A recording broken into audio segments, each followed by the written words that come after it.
3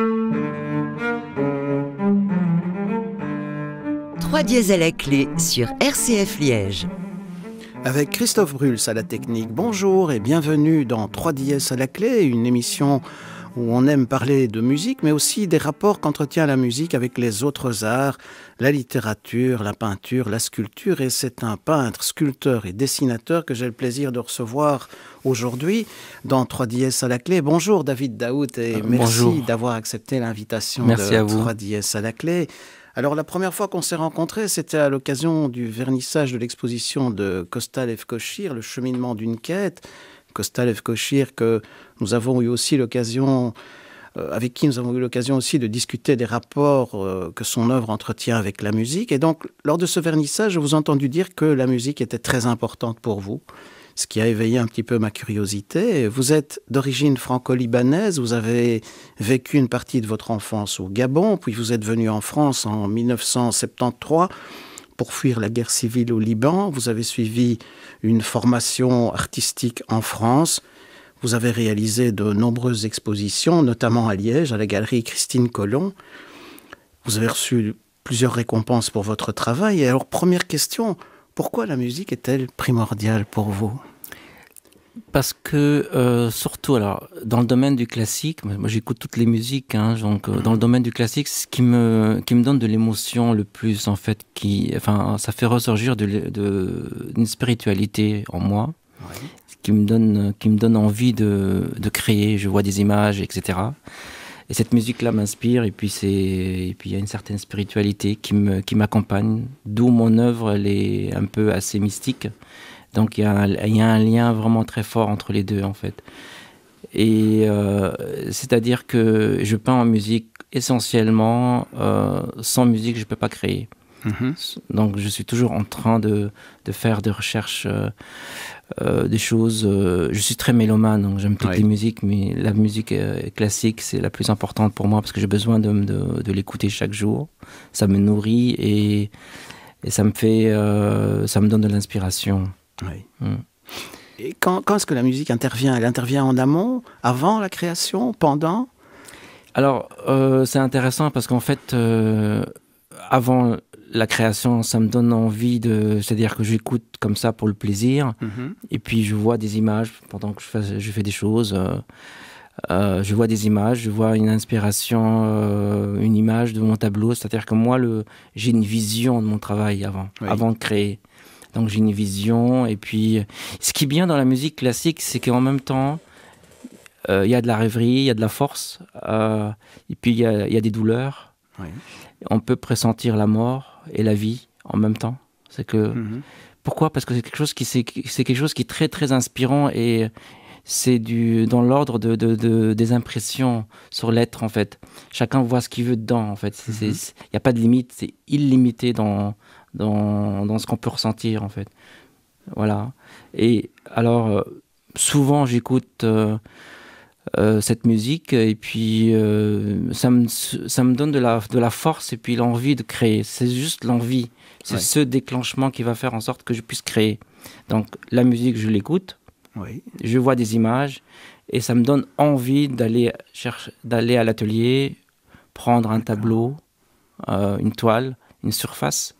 Parce qu'en fait, mon inspiration, elle est liée à la surface du tableau. Oui. Donc, quand je vois une inspiration, tout de suite, je vois la dimension le format. Oui. Ce qui est, par exemple, en musique, c'est souvent le temps. Oui. Le temps de chaque œuvre, de chaque symphonie. C'est-à-dire, c'est pas une sonate, ça sera peut-être soit une symphonie, donc c'est un grand format. C'est ça, oui. Soit une petite sonate, c'est un petit format. Pour moi, je vois ces rapports-là, en fait, chez moi. D'accord. Et voilà. Et comment vous choisissez-vous les musiques que vous écoutez ? C'est au hasard, ou bien vous avez... Non, moi je suis sur YouTube, et puis j'ai des bases, hein, c'est-à-dire que j'ai toujours la musique, les oratorios. J'adore la musique sacrée. Je suis assez collectionneur de musique sacrée. J'ai toujours une certaine quand je ressens rien, quand j'écoute des choses, je remets du sacré, et là je prends mon plaisir à avoir des émotions, parce que il y a la création dedans, il y a la vie, il y a tout ça. Et puis cette musique qui sauve, c'est une lumière salvatrice, alors que c'est une lumière, une musique, c'est quelque chose qui arrive comme une révélation en fait. Et donc en fait, voilà, donc par la musique sacrée, je commence à travailler en fait. Et pendant que vous peignez, vous écoutez aussi? Tout le temps. Tout le temps. Oui. Parce qu'en fait, je suis le rythme. D'accord. Si dans cette musique, il y a à un moment un mouvement allegro, je vais aller dans une fougue, en fait. Ouais. En fait, j'ai plein de choses dans la tête et du coup, je suis la musique et la musique va faire en sorte que j'ai l'énergie pour pouvoir... c'est une question d'énergie, c'est en ça, fait. Oui. Pour pouvoir raconter... c'est un jet de l'esprit sur la toile. C'est comme ça que je fonctionne. Et sans musique, je peins pas, en fait. Impossible. Et vous réécoutez parfois les mêmes œuvres et ça donne naissance à d'autres tableaux? Oui, j'écoute toujours les mêmes œuvres, très souvent les mêmes œuvres, et puis il y a d'autres que je déniche par des variations. C'est-à-dire qu'en fait, il y a les grands génies, évidemment, tels qu'on connaît, et puis il y a d'autres génies qui sont vraiment très peu écoutés, qui ont donné naissance à des génies. Hein. Donc, il y a Ries, je ne sais plus comment on l'appelle, Ferdinand Ries. Oui. C'était le secrétaire de Beethoven, un ami et secrétaire. Son père, Ries, a enseigné l'art du violon à Beethoven, en fait. Ouais. Mais en fait, tous ces artistes, c'est des hommes, en fait, ils se connaissaient plus ou moins. Donc, il y avait une idée de l'art, de leur art, en fait. Il y avait un niveau très, très fort. Ouais. Et... alors je découvre des choses, des petits bijoux comme ça chez Ries, notamment le concerto numéro pour piano numéro 9. Et dans ce concerto, évidemment c'est un post-romantique. Hein. Oui. C'est qu'en fait on finit la période classique et on rentre dans le romantisme. Et c'est une musique qui vraiment est dans la consolation. Oui. C'est que en fait c'est un mouvement. En fait, j'ai l'impression que dans cette musique-là, le piano, le soliste reconforte l'orchestre qui est assez fougueux. Ah oui. Et il y a un lien comme ça. Mais en fait, c'est le soliste toujours pour piano console l'orchestre, etc. C'est un échange et c'est merveilleux. Je vous propose d'écouter justement le premier mouvement de ce concerto pour piano numéro 9 en sol mineur de Ferdinand Ries. Le premier mouvement, Allegro con brio.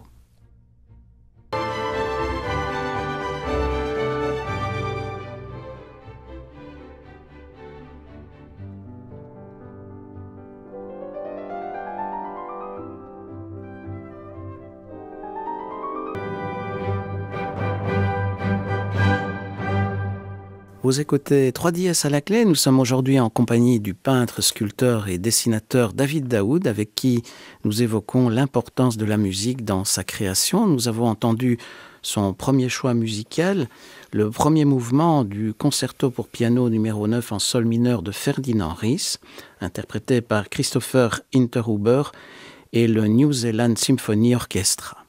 Alors, dans vos peintures, avant d'évoquer les thèmes, il faut parler de la matière, de la texture, des pigments. Vous fabriquez vos couleurs. Oui, tout à fait. En fait, j'ai besoin de sentir... Je travaille mon art comme un vrai artisan. En fait, je vais aller chercher au magasin l'étoffe, qui est le lin. Je palpe. J'ai besoin de ressentir. Ou le papier. J'ai besoin de toucher pour pouvoir... exprimer mes idées, j'ai besoin de voir avec qui, ce qui me correspond enfin le plus en fait. Ça fait déjà partie de la création. Ça fait déjà partie de la création, mais tout ça, c'est l'inspiration en fait, elle est toujours en nous en fait. Et du coup, grâce aux matériaux ou à l'outil, ça permet un peu de pouvoir imaginer des choses sur ce support. Le support est très très important. C'est une question d'affection. C'est comme une personne qui est devant vous. Il y a des ondes ou il n'y a pas d'ondes. Donc c'est pareil, le matériel est important. Donc tiens, je le sens bien ce dessin. Tiens, le grain du papier me plaît. J'ai envie de dire des choses dessus. C'est comme ça, il faut chercher l'envie de créer. Oui. Parce qu'en fait, s'il n'y a pas d'envie, on va créer à moitié. Il faut vraiment avoir une envie vraiment qui vous porte complètement dans tout votre être, en fait. C'est comme ça que naissent mes créations. Alors que d'autres artistes pourront voir autrement. Mais moi, c'est comme ça que je fonctionne. Je suis très, très, très affectif, en fait, sur plein de choses. Un brin de lumière sur un arbre, quelque chose plein de détails, en fait. Voilà, je suis toujours au taquet de quelque chose qui me donne envie de créer. Et la matière, la texture, c'est important aussi dans votre peinture. On sent, quand on voit vos toiles, vous travaillez la texture. Oui, parce qu'en fait, j'ai envie de donner, j'ai envie de transmettre. Qu'est-ce que je dois transmettre? Alors, il y a une narration, évidemment, il y a une idée, il y a la narration qu'on a évoquée tout à l'heure sur la lumière, mais il n'y a pas que ça, il y a aussi la texture, c'est l'onctuosité, c'est le plaisir. La matière, c'est le plaisir qu'on a pour pouvoir... c'est-à-dire que le plaisir, c'est quoi? Comment on peut le ressentir en art? Soit par la matière, le bonheur de créer, et ça donne de l'âme, en fait. Ça donne une sorte ça donne naissance à l'âme des choses, en fait. Oui. Donc la matière, cette matière-là, c'est quelque chose de très affectif, qui est lié à l'artiste, qui transmettra au spectateur. Mais moi, évidemment, je travaille, évidemment, je ne pense pas au spectateur, mais je sais que c'est destiné au regard de l'autre. C'est ça. Donc on ne peut pas déjà créer pour soi, hein. Ça ne sert à rien si on est dans une île déserte, impossible. Tout à fait. Vous voyez, parfois, souvent les enfants dessinent, ils font du pastel, etc. Ils vont vous donner le dessin. C'est tellement naturel, c'est dans l'ADN de l'homme. C'est en fait. vrai. C'est incroyable.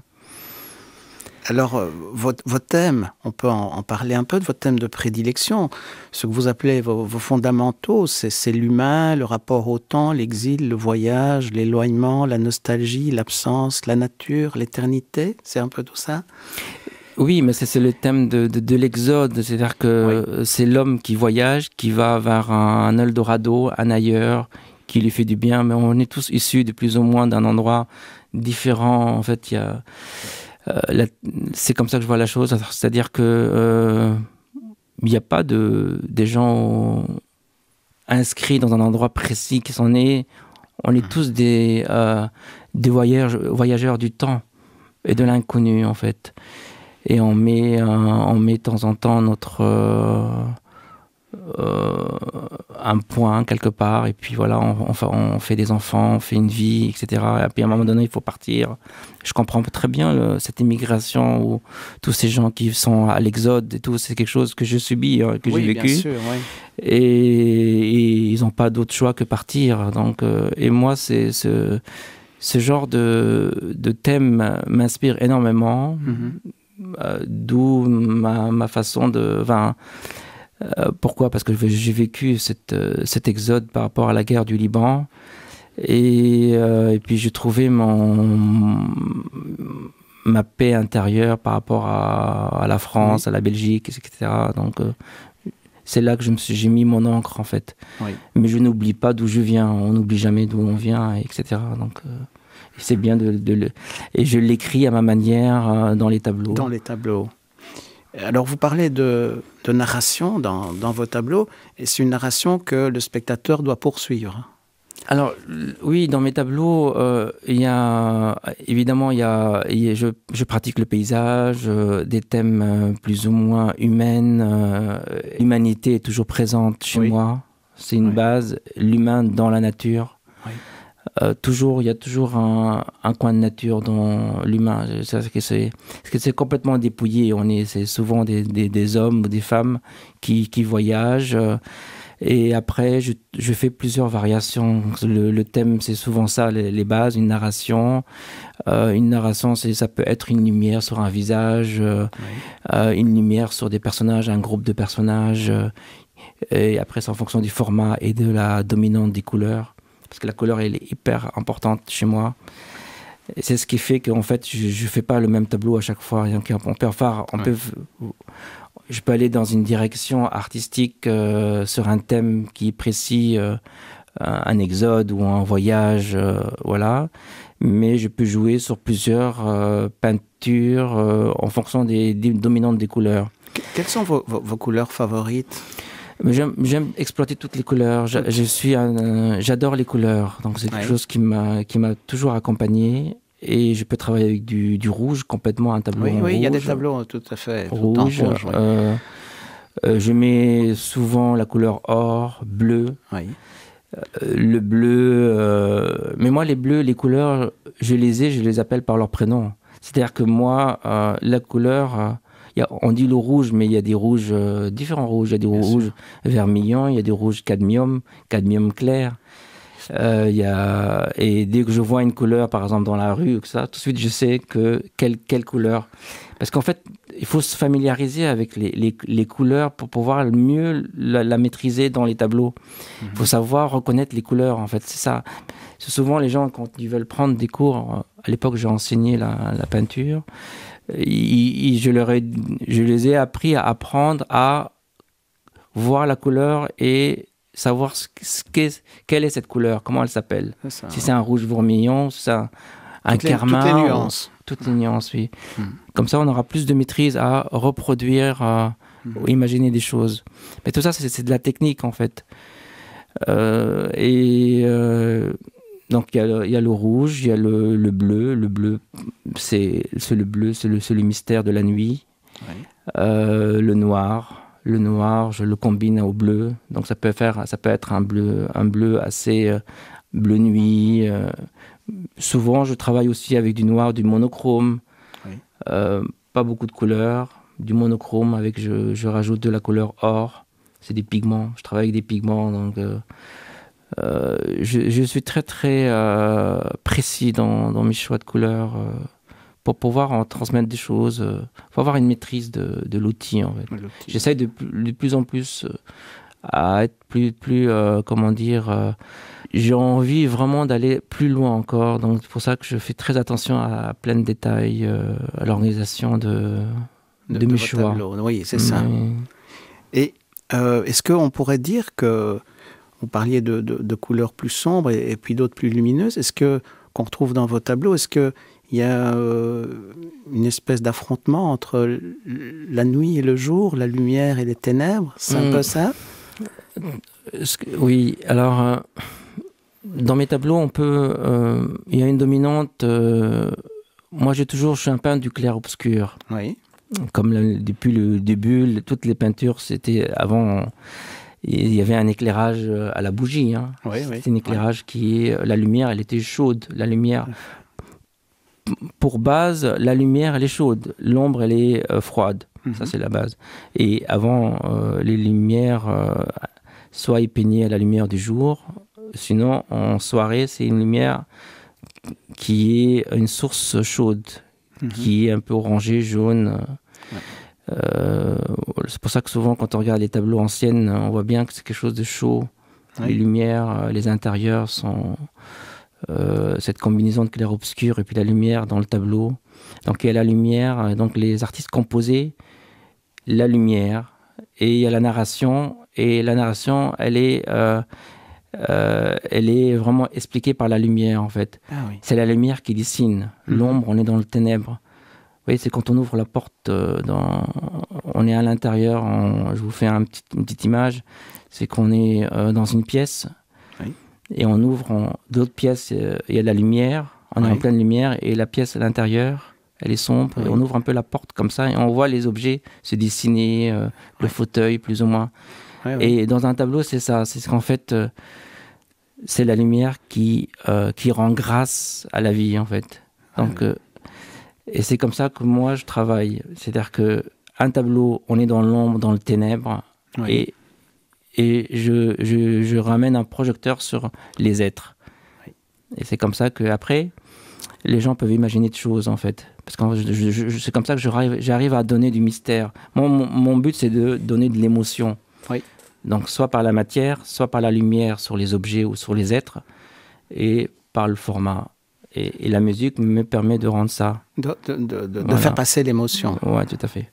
Je vous propose de poursuivre un petit peu votre choix musical et on va écouter le Miserere de Jan Dismas Zelenka, un compositeur baroque tchèque qui est originaire de Bohême et dont la carrière se situe dans la première moitié du XVIIIe siècle, qu'on a souvent comparé à Bach. Peut-être quelques mots sur Zelenka. Alors, ce qui est drôle chez Zelenka, il se connaissait très bien avec Bach, alors que nous, on a perdu de vue et on a commencé à connaître cet artiste, ce grand compositeur qui a été complètement méconnu. Hein. Et je crois que c'est les Tchèques qui ont commencé à déchiffrer Zelenka. Hein, Et il y avait même il y a un orchestre qui s'est complètement appelé, je crois... Ah oui, du nom du compositeur, oui. Presque, hein, je crois. Et alors, cet artiste, à l'époque, on confondait Zelenka à Bach, en fait, parce qu'ils avaient la même façon de composer, les contrepoints étaient similaires. Et Bach connaissait très très bien Zelenka, ils étaient vraiment des amis, ils se respectaient mutuellement. Sachant que Zelenka était né 10 ans avant Bach. Hein. Et alors, pour vous dire qu'à un moment donné, Zelenka est tombé complètement malade, il était sur son lit de mort, etc. C'était le seul qui a commencé à composer une messe pour lui. Pour son propre... Oui, d'accord. C'était une messe très très belle. Je n'ai plus, j'ai plus le nom de la messe en tête, mais en tout cas, c'était merveilleux. Et cette messe, vraiment, on ressentait une consolation, une joie d'avoir vécu sa vie, etc. Et finalement, après, il a guéri, quoi. Ah oui. Et la messe, elle est restée. C'est drôle. Hein. Donc, la musique salvatrice, quelque part. C'est une musique salvatrice, oui. Eh bien, on va écouter ce Miserere de Zelenka.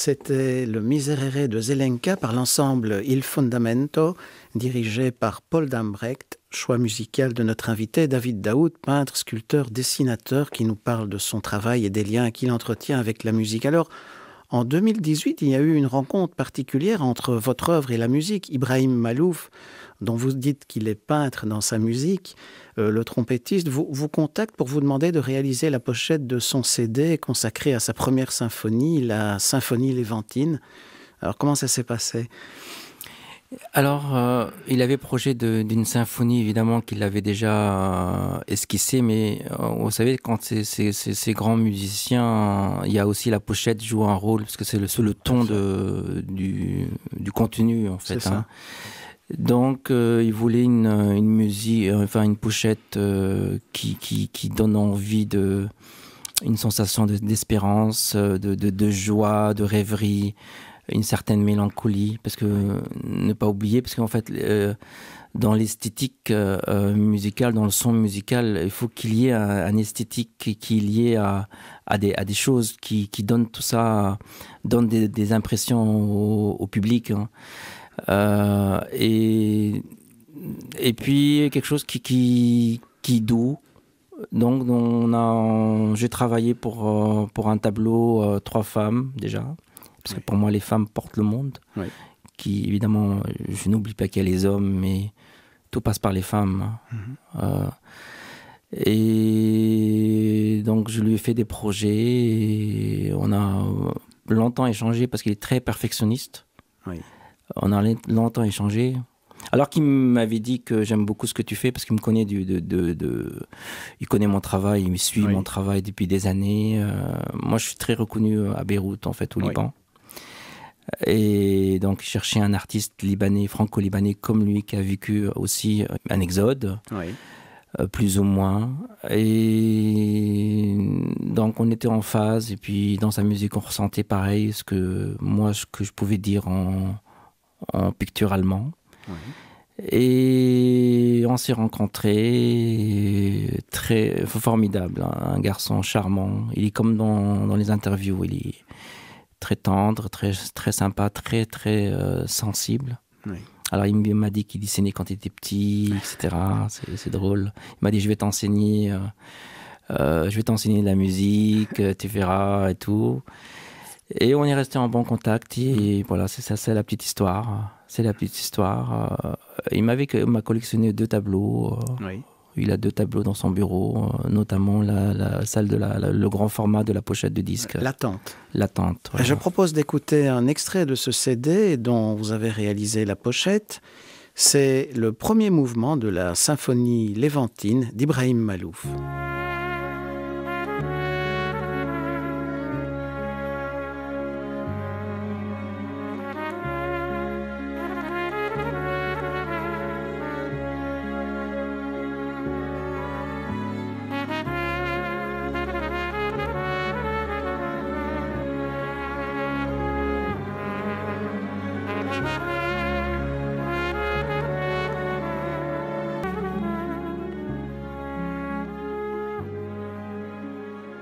C'était le premier mouvement de la symphonie léventine composée par Ibrahim Malouf et dont David Daoud, notre invité, a réalisé la pochette du CD. Alors David Daoud, j'ai appris que dans votre atelier, la lumière vient du haut. C'est important ça, la lumière qui vient d'en haut? Oui, parce qu'en fait, ça me permet qu'il n'y ait pas trop de rapport, parce que la lumière, elle bouge dans la vie. C'est-à-dire qu'à un moment donné, le soleil elle va bouger tout au fil de la journée. Et du coup, si la lumière de l'atelier, vient d'en haut, comme ça, donc ça bougera très, très peu, parce qu'en fait, les couleurs vont s'altérer, il va y avoir un rapport entre les couleurs et la lumière, etc., dans ma création, et on perd l'accord. Oui. C'est pour ça que j'y veille, mais la plupart des ateliers, souvent la lumière, elle vient d'en haut, d'une lumière un peu plus haute, en fait. Plus haute que la surface d'une fenêtre qui est à gauche ou à droite, en fait, au niveau des yeux. Il faut qu'elle soit un peu plus haute, en fait. C'est plus intéressant pour l'artiste, que ce soit en sculpture. Et puis les ombres sont bien, par exemple, en sculpture. Oui. Les ombres, il y a vraiment un joli modelé, comme ça on pressent le volume. Parce que pour moi, le modelé, le volume est très très important, c'est le relief, en fait. Oui, ce qui va donner l'impact... pour pouvoir apprécier une œuvre ou non, une harmonie. Et puis, il faut la mettre en contexte, en fait. Quand on crée une œuvre, quand quelqu'un va regarder l'œuvre que je crée, la création elle-même finie, il faut qu'elle soit en accord avec la lumière de la nature. Oui. Donc, il faut respecter, il ne faut pas qu'il y ait trop d'échanges, d'altération. Altération, voilà, ouais, tout à fait. C'est intéressant. Et puis même pour la peinture et le dessin, donc j'apprécie plutôt dans ce registre-là, en fait. Ouais. C'est un peu la lumière que vous cherchez aussi dans la musique. C'est un peu la lumière, mais c'est toujours une lumière, c'est plus spirituel. Oui. Et puis souvent dans les tableaux anciens que j'ai étudiés, en fait, longuement, la lumière, elle est toujours au-dessus. Au-dessus, soit à gauche, soit à droite, mais un peu au-dessus. Comme ça, comme les peintures du Caravage, du Gréco, de Delacroix. Oui. C'est très, très important. Bien, je vous propose de poursuivre cette réflexion dans notre prochaine émission, David Daoud. Alors, on va se quitter avec un extrait du Requiem de Mozart. C'est Joseph Krips qui dirige le Wiener Philharmoniker. C'est un peu aussi toujours la recherche de la lumière, une œuvre qui peut paraître sombre, et puis la lumière qui apparaît à la fin. C'est un peu ça ? Oui, tout à fait. Alors, cette version de Mozart, elle me plaît beaucoup parce qu'il y a c'est assez fougueux. Et il y a une spiritualité très très forte, il y a une colère. Oui. Parce que Mozart ne voulait pas mourir. Tout à fait. Il est tombé malade. Et ce que j'ai compris dernièrement, les scientifiques ont découvert en fait que c'est la potion, enfin c'est le médicament qui l'a tué. Oui. C'est pas sa maladie, parce c'est un médicament. Ça, c'est les dernières révélations que les scientifiques ont découvert. C'est le médicament qui l'a tué. C'est à base de mercure, je crois. Ah oui. Et ce qui est intéressant aussi de savoir que un des élèves a noté ses vœux dans l'écriture. C'est qu'il ne pouvait plus écrire de ses mains, il est gonflé. Oui. Mais on a dit que le 3/4 par Mozart et le dernier quart, c'est l'élève. Mais l'élève. Il a juste un petit fragment par l'élève. Mais à mon avis, les scientifiques ont dit que c'est Mozart complètement qui l'a faite. D'accord. Qu'il l'a faite et à la fin, la moitié, il ne pouvait plus l'écrire et c'est son élève qui l'a écrit. Qui l'a transcrit, oui. Ben voilà, merci beaucoup. On se retrouve dans la prochaine émission. À très bientôt. À très bientôt. Merci.